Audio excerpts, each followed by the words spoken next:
At 4:30, we know the name of the pilot killed in a weekend plane crash in Beverly Crest. And investigators are learning more about what happened leading up to the tragedy. But questions and concerns remain about the crash. And more neighbors are speaking out now. KCAL's Jake Reiner is live in Beverly Crest this afternoon with more on that. Jake.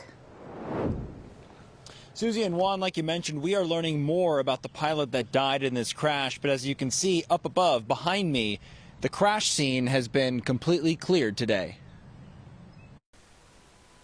Piece by piece, the NTSB removed what was left of the single-engine Cessna from this Beverly Crest hillside.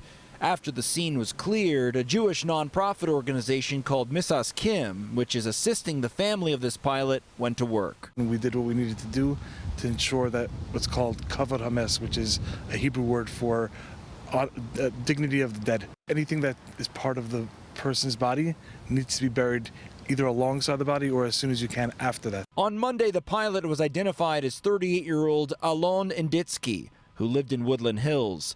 Malkiel Graydon with Misas Kim tells us Inditsky was a Jewish father of 2 daughters, both under the age of 10, and he also had a wife. Ultimately, he's going to be, as soon as the coroner releases the body, flown to Israel for burial. Inditsky, a private pilot, was the only one on board Saturday night.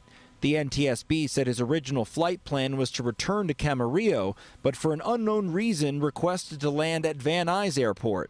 Officials added there was no lack of fuel and no distress call. But as you can see, it was extremely foggy that night. Now they changed the flight plan so we get all the helicopter noise, all the airplane noise, and I think this poor person was misled. The flight path did change in recent years, but that was for larger jet planes, not prop planes like the one that crashed.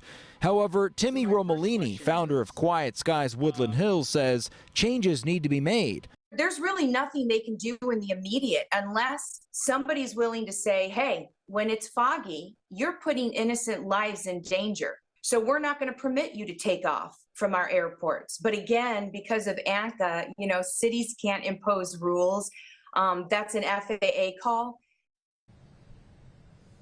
The NTSB did tell us that the air traffic controllers at Van Nuys did clear the pilot to land, and apparently, according to them, there were no weather issues at that time. The cause of the crash is still under investigation. I'm Jake Reiner, KCAL News. All right, Jake, thank you so much. And just into our newsroom, a stab